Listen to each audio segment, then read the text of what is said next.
my shoes and out the door. 5, I'm alive. 6, 7, 8, feeling great.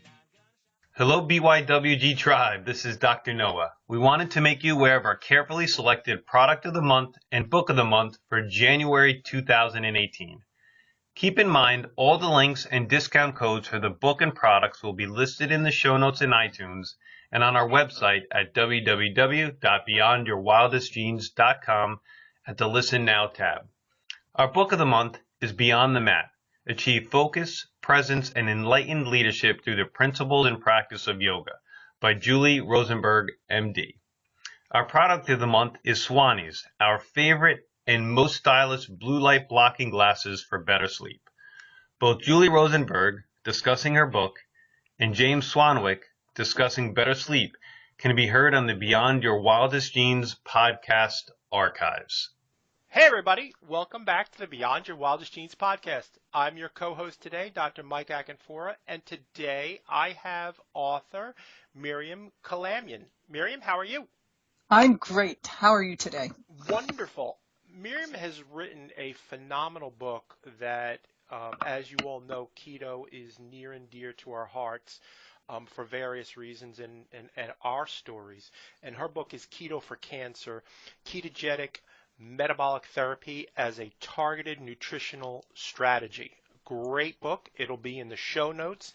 And Miriam and I are going to talk today about how this can help you as you go through your journey. I'm going to read a short bio and we're going to get right into it. So Miriam is a nutritional consultant, educator, and author specializing in the implications of ketogenic therapies. She's a leading voice in the keto movement, coming to it from an intensely personal experience. In 2004, her young son Rafi was diagnosed with brain cancer. Unfortunately, conventional treatments failed. It was then that Miriam literally stumbled onto Dr. Thomas Seyfried's research supporting the use of the diet in cancer.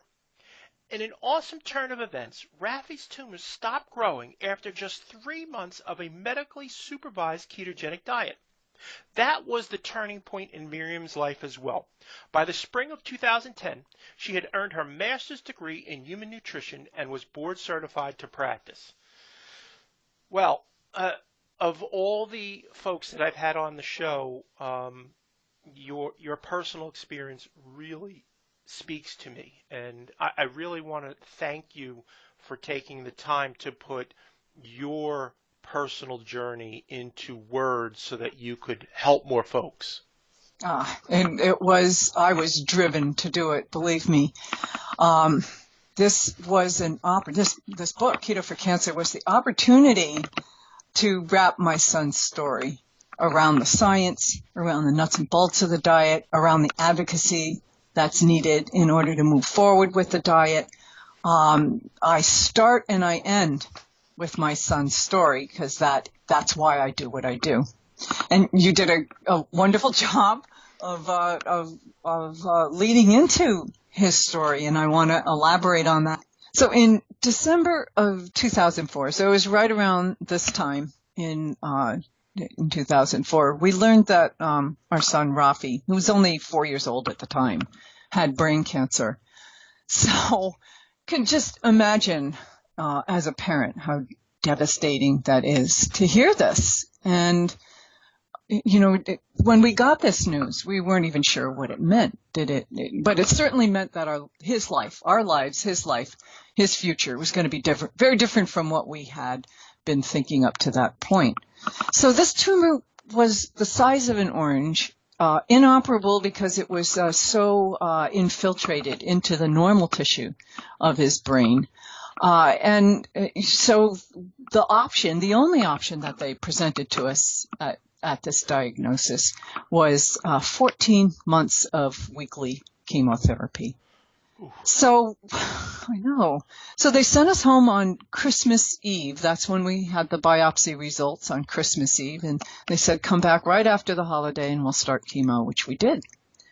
And, to watch him get compromised by this therapy he was okay for the first few months, and then it just starts to wear down. And we were hoping to kick the can down the road with this, but at the end of this 14 months, it didn't take long to learn that it really hadn't touched the cancer. So he had done all this, and, we had gone through this, and his cancer was still growing. So we moved to the next therapy, and that was 12 weeks of chemotherapy, and that one didn't touch. The tumor was growing through that, so then we did the unthinkable.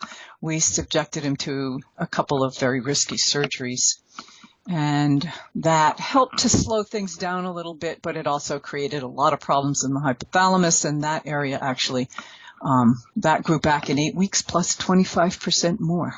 So we'd actually stimulated growth there. So now we're desperate. What are we going to do? We enter him in a clinical trial, thinking that's the, cutting edge. Here we've got a clinical trial. We didn't understand that this is just about recruiting numbers, and our son failed that. And it was in the process of thinking about what to do next. Their plan was to move him to palliative care. So this is like the spring of 2007. They're moving him to palliative care, which is just treatments that are going to keep him hospitalized and blood transfusions and whatever until there's finally nothing else to treat. So I'm looking online at a chemo drug, and I bookmark the site, and I go back to it a couple days later, and this information is gone. And instead what's on the page, because this was Science Daily, was Dr. Seyfried's research out of Boston College. So that was the first opportunity I would have even had to see this study, because that's the day it was sort of introduced to the public. And I want to stress, I was not looking for a cancer diet. I was still researching conventional care. So here's this study. It's mouse model. I've been trained not to pay attention to mouse model, but what caught my eye was his mention of a study that had been done in children with advanced brain tumors, anaplastic astrocytoma. So that really caught my eye, because that study had been done in the 90s, and why hadn't I heard about this, and what was this about a diet? And I contacted his lab, and Dr. Seyfried starts emailing me back with all this information, everything that he had on how to use this diet for cancer. Or, the basis, I should say, not how to use it, but the basis of this.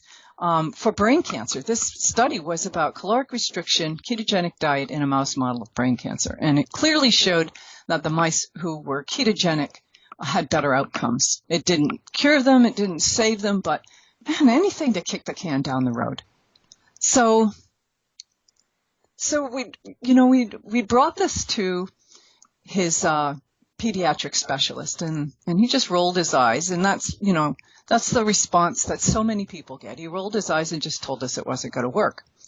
And then he gets his high-powered buddy on the phone, and he tells us that the Atkins diet, no, I never said Atkins, I said ketogenic, but he tells us, the Atkins diet is for fat people, stick to the plan.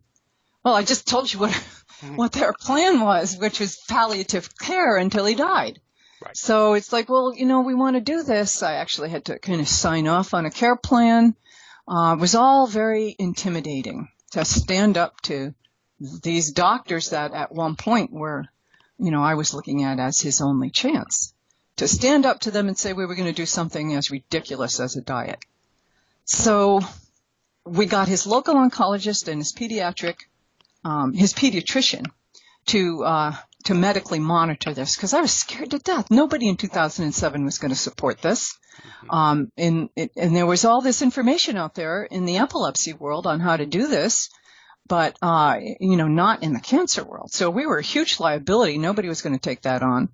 But I got a hold of the protocol, and I got help from a couple of moms who were doing this for their children with epilepsy. And I had the Johns Hopkins book, and I had an Atkins carb counter, and we went ahead with it for a 3-month trial. And none of us were expecting what we saw at 3 months, which was this tumor had finally stopped growing. In fact, it had shrunk back from the margins, which we didn't even think was possible and was just smaller all around, 10 to 15% smaller. Wow. Which doesn't sound like a lot when you're talking about a tumor the size of an orange, but this was the first time we'd seen anything positive. So you could just imagine what it felt like to get this news, but I also went, this is great, but I don't really understand why this happened. And I wasn't getting many answers as to why this had happened. I wasn't even getting answers on how to do this, maybe how we could tweak this to make it better for cancer. And I got the Charlie Foundation nutritionist to talk to me on the phone. And in 90 minutes, I had decided that I really needed to go to school for this. So that's what I did. I went into a graduate program, a very traditional one for that's registered dietitians. Sure. Get their master's degrees through. And thankfully, I had the support of senior professors and my advisor in looking at ketogenic, because I certainly didn't have the support of the registered dietitians that were in this in my classes. Only a couple of them acknowledged that this was a reasonable thing to be doing. And I'm thinking, what have we got to lose? And they're thinking, you're going outside the bounds of conventional care here. So anyway, so it's just been, so in 2010, I have my degree. I can start to legally practice this, bring this to people. And my son, unfortunately, he died in 2013. But if you look at the time that we started it, which is the spring of 2007, we had 6 years. There was no way we were going to get 6 years if we had gone the palliative care route. It just wasn't going to happen. So, I don't care what doctors think about the level of evidence that we have here. I don't care about their opinions, I should say, about the level of evidence. Of course, I would like the level of evidence to be stronger. But this worked with my son, and the people that I've worked with since, and it's been hundreds of people, not just with brain cancer, but with all kinds of cancers. And it is not a cure, but when used as an adjunct to care, we're seeing amazing responses to treatment, much better than if people were just doing the standard of care. So why not? It comes down to why not? People with cancer don't have the luxury of time. Why shouldn't we be changing up the diet? It is Rob Wolf, who has Paleo Solution podcast, Paleo Solution book. Basically, I love his philosophy is let's try it for 30 days, 60 days, and let's see how you look, feel, and function after that time. Exactly. That's what I tell people. It's just an experiment. Yep. Do it for 2 months. Commit to it fully for 2 months. Get your scan as a baseline, or use your scan as a baseline, and then let's look at what happens a few months from now. Plus, you got to look at how, the other health improvements you can get from a ketogenic diet. So, why not give it a trial like we did? Like I said, we were all stunned that it actually had this kind of an impact. We were just hoping to see, honestly, just slower progression while we flailed around and tried to find something else to do. And instead, this is what we did for 6 years. Much like yourself, at the exact same time in the spring of 2007, my wife was diagnosed with cancer. And having 2 young children at the time, when you understand this, when you get that cancer diagnosis, your innards want to fall out. Oh yeah. It's just it rocks your world. And December of 2004 was when 250,000 people died in a tsunami, and I didn't even know it for 4 days because I was focused on that one little life that meant so much to me. Sure, absolutely. And my research took me back then, 2007. There's not a lot of information on keto. There's and even less on keto and cancer. Oh yeah, and what is out there on keto it's great that it's out there and more people are learning about it from simple searches. They're kind of guided towards it. But there's also, I call it the minefield of misinformation, because there's too many people reporting on what they think is happening to them, not just in cancer, but in metabolics in general. And there are some solid resources out there, like in metabolics, there's Bolick and Finney, and then there's the research in cancer, Seafried and D'Agostino.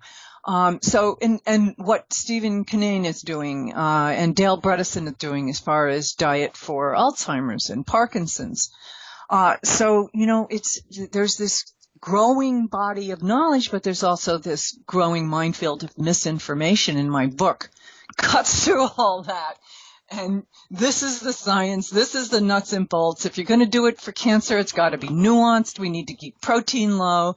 We need to look at your nutritional intake. And yes, you do need a scale to measure. We can make it simple, but we can't make it just about the same parameters that you'd use for weight loss. Go ahead. Let me jump in. I want to get into what is the ketogenic diet, but before I do that, let's hone in on describe for me like the landscape of cancer and cancer care today and where it's gone, astray. Oh, okay. Well, I could write a book on that. But what happened was basically back in the early part of the last century, Otto Warburg in his observation saw that cancer cells metabolized glucose at a much higher rate than normal cells. And this has never been in dispute then or since. It's called the Warburg effect. Some people call it the Warburg, extended to the Warburg hypothesis, but let's just call it the Warburg effect. And it's a dysregulation of cellular metabolism, and we sort of went with that and understood that, and there was some movement towards that. Unfortunately, Warburg was German, and this was post, when it came to post World War II, they sort of marginalized the work of Germans, and then in the 50s, you got Watson and Crick and their beautiful diagram of DNA, and that sort of took over, and it developed over the decades into a genetic theory of cancer. So we moved away from looking at cancer metabolism as, hey, this is the underlying mechanism within the body. This is what's happening in the body. And instead, we just started looking at the genetics of cancer. And when you do that, that's a slippery slope. And they thought they were going to have it all figured out by now. And instead, they're finding it's much more complicated. I go into that in my book and why that isn't working. So these targeted therapies that you hear about are mostly looking at one pathway. But, take a typical glioblastoma tumor. It's got 50 or 60 different mutations. You can't target all of those at one time. So, you can't have 50 or 60 different drugs or even a dozen different drugs that are going to go after this, because you have unintended consequences. Each time you manipulate one pathway from the outside, you're creating problems in other pathways. And you're also giving the cancer time to work around this.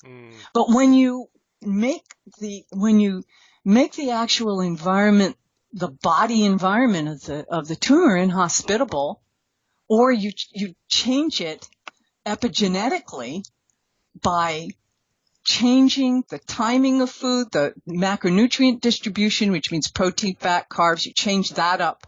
But you're working from within at the underlying cause of this imbalance to start with. So instead of the outside in, you're working from the inside out. Because honestly, we just don't know. I was talking to a fellow last night, and he said, there's,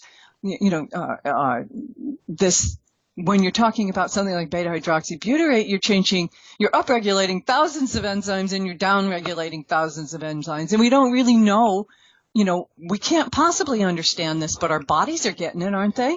Mm-hmm. They've figured this out. And being in a state of ketosis is a perfectly normal and natural adaptation to a low carbohydrate state or a starvation state.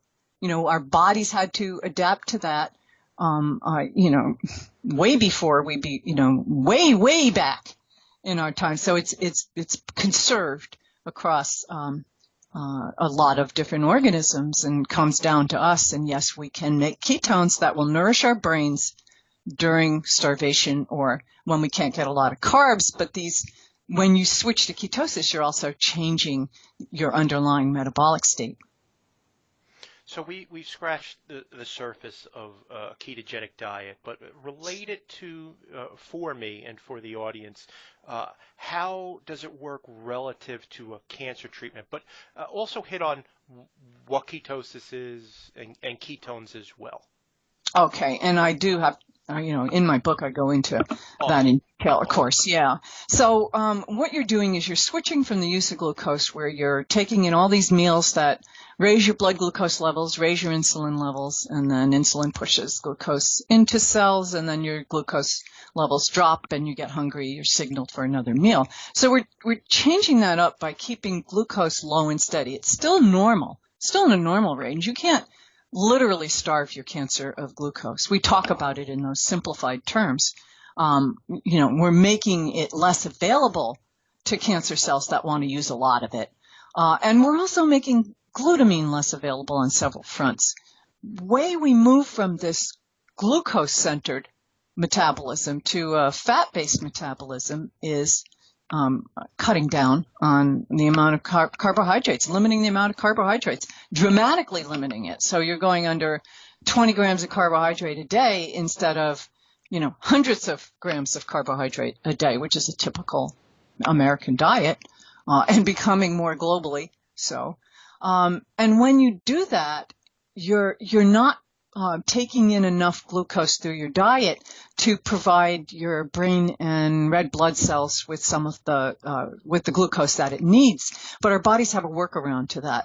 So the first thing that happens is you use up your glycogen stores in the liver, and then that causes you to start breaking down fat in order to use the fat to fuel the body. But the limitation of that is the brain can't use these fats.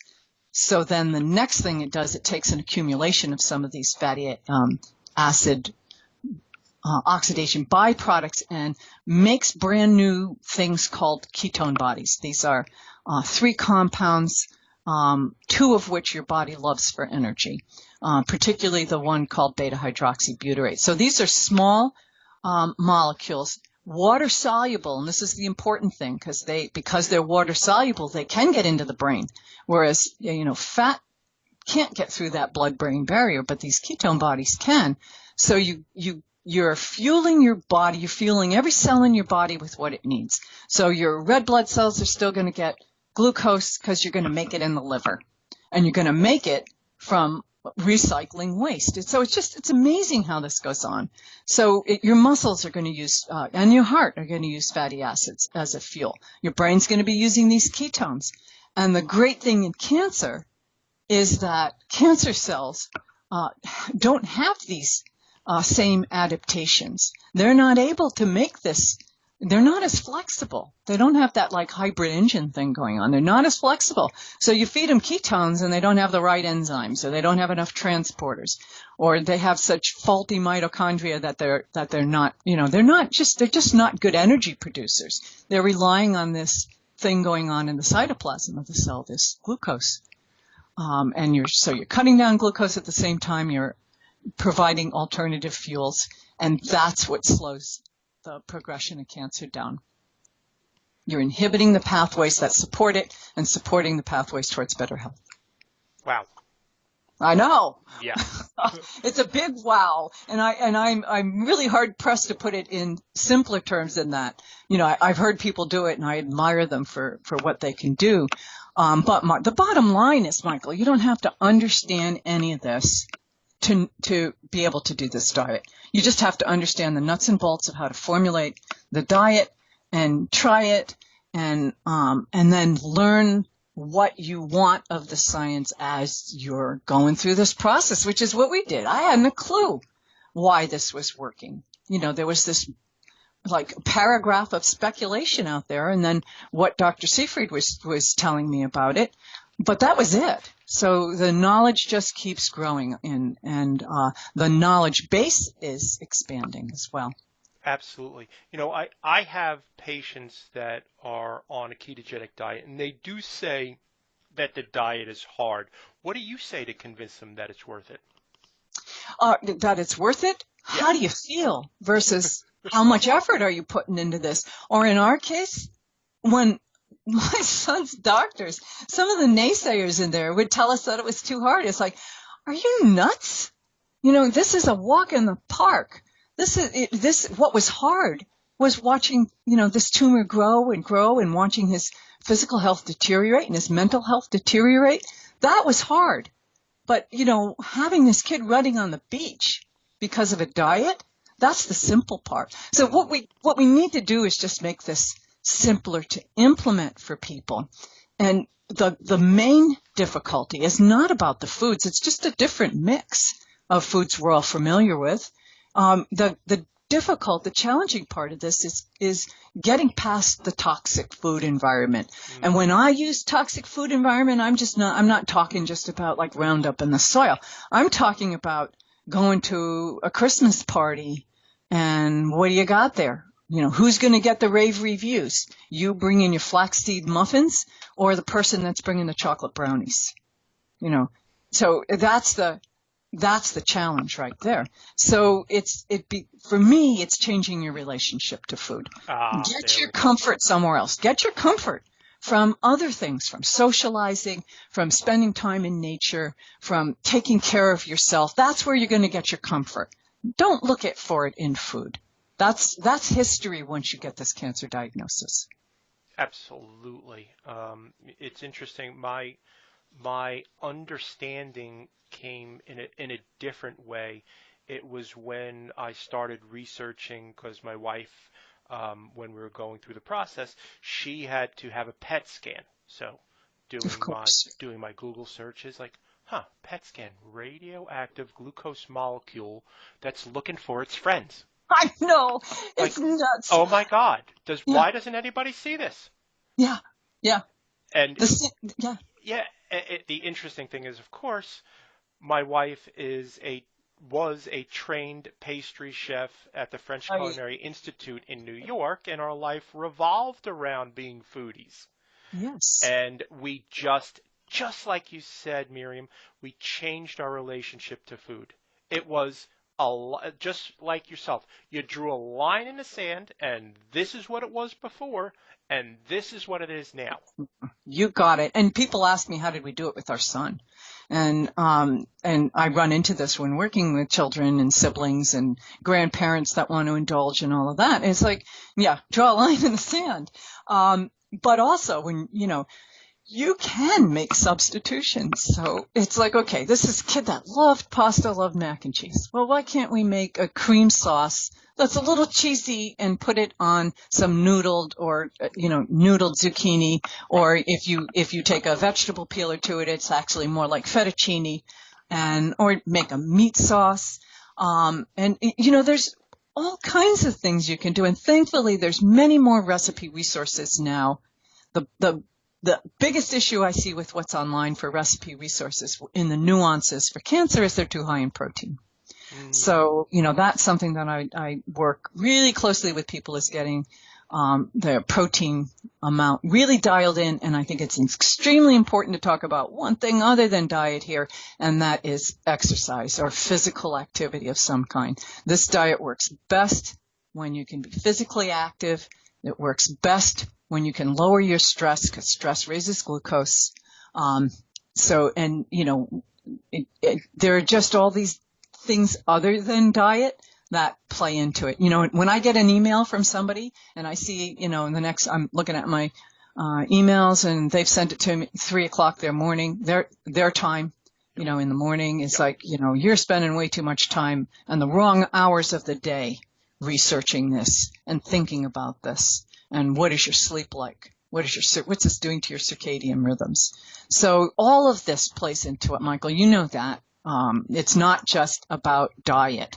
But diet here does play, a major role. You just got to also, as you can, address these other things. It's overwhelming in the beginning for most people. That diagnosis, like you said, your stomach just drops out. But you just take it in the pieces that you can, and you keep just moving forward a step at a time. Absolutely. I don't want to get off topic, but you did bring it up in being physically active. Like how do you see that, Miriam? Like what is it that you see people being physically active? Okay. It's really widely variable. There are some people that come to it they're very physically fit and suddenly they've got this diagnosis of brain cancer. People that are not physically fit have been sedentary and now we've got to figure something out. Or in the case of a woman I was working with this weekend, systemic advanced stage 4 cancer, very fatigued from her chemotherapy. But she has a stationary bike and she'll crawl onto that bike, and it's getting easier. She'll crawl onto that bike and she'll tell herself as she's doing it, cancer hates this, let's get busy. So, and I asked her, can I quote you on this? And she said, yeah. So it's like, yeah, cancer hates this. It's because it's something normal and it's something that physical activity is built into us. We weren't meant to be sedentary beings sitting behind desks. We were meant to be basically in motion all day. Yes. Some type of motion. So even if it's just that, even if it's, something like gardening or household activities or just a walk the dog for 20 to 30 minutes, if that's where you're starting, you have to get beyond the fatigue somehow and engage in some type of this exercise. And ideally, I like to see resistance training because I think that having synthesis going on in the muscles, muscle maintains muscle mass, and also just tells the body we're okay, we're bringing you back into balance. I think it's very helpful to do exercise, and if you need a trainer to help motivate you or a coach, do what you can. Sometimes it can be a text from your loved one, but other times you need a trainer.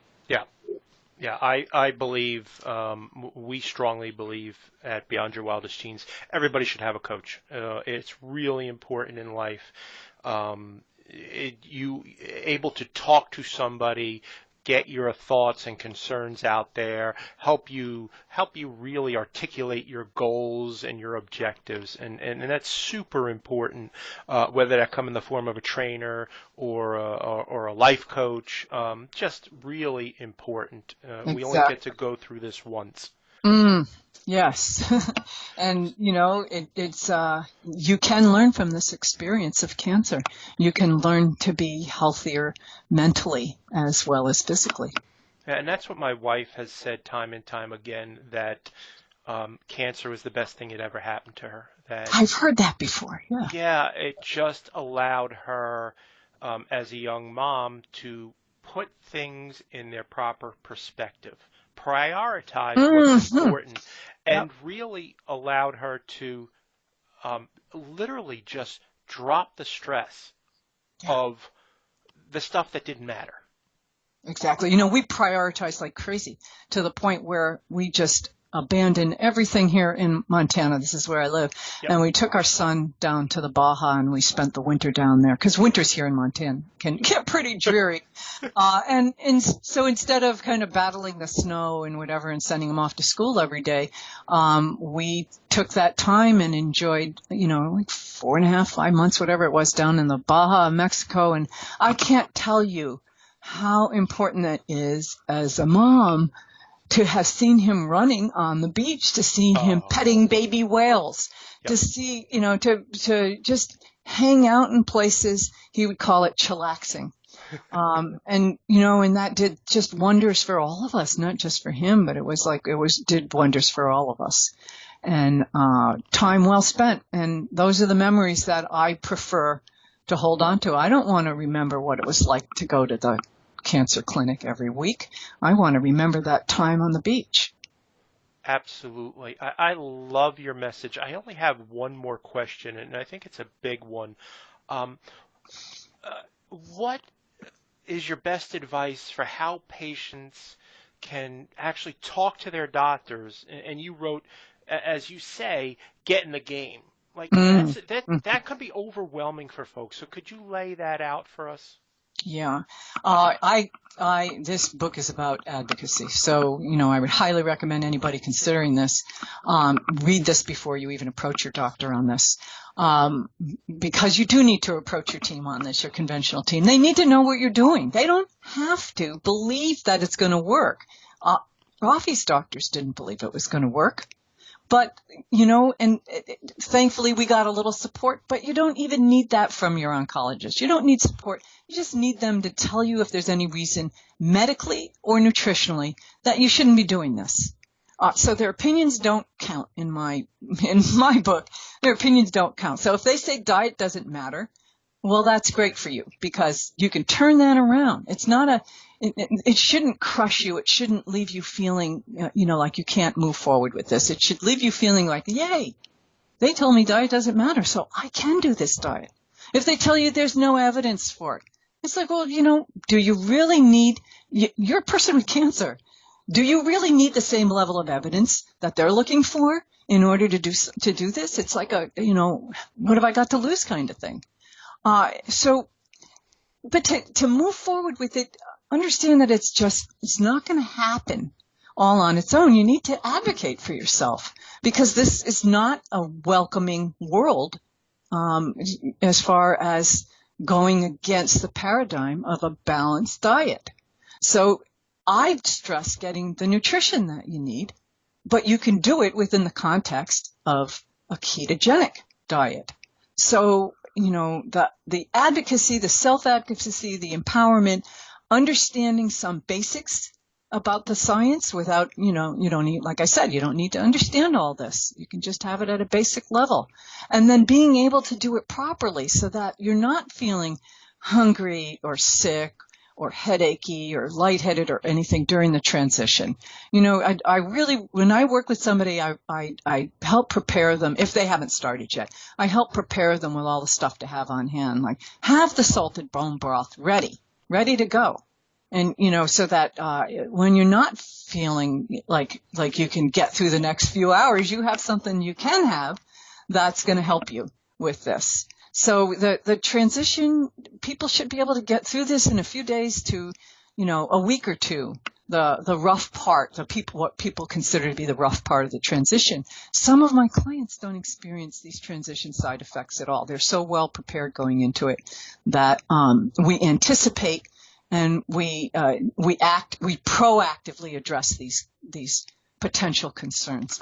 And it gets more complicated with chemotherapy. So that's the nuances that I have in my book are about being able to mesh this with a standard of care, or if somebody's going alternative, with the alternative. I support them diet-wise no matter what their decision is, because believe me, it is their decision. It's not the oncologist's decision. It's not the endocrinologist's decision what you eat. And if you're not feeling support, look somewhere else for your support. But if you feel like this person is out to intimidate me into what I'm doing, then you need to fire that person and move on to somebody else. That's my advice, is you stay, you need the medical oversight, but you can find somebody who's not going to be an obstacle. We did. Absolutely. Yeah, absolutely. Couldn't agree more. Well, Miriam, I really want to thank you for your time. I greatly appreciate you sharing with our community. Tell people where they can find you in the world. Okay. I have a website, dietarytherapies.com. I have a Facebook page under my name, Miriam Kalamian. I have a Twitter account under Dietary Therapy. And I want to just make a note of something that may be an option for a few people, but I'm going to be speaking at a conference in West Palm Beach, lowcarbusa.org, and that's coming up real soon. January 19th, 20th, 21st is the conference. I'm taking the day before the conference to meet with people. I'm advocating for this kind of simplified ketogenic diet. I'll meet with practitioners for half a day, and I'll meet with people with cancer for half a day And that's all included with the conference. I'm not charging. In other words, I'm not charging for this. I'm just doing it because I need to do this. I need to communicate this, share it with as many people as I can. And let people know the title of the book. Keto for Cancer. Let's keep it simple. Keto for Cancer. That is wonderful. Everything that we just went over will be in the show notes, so you'll be able to find Miriam wherever you need to find her. She'll be down in Florida, and that's Low Carb USA, you said?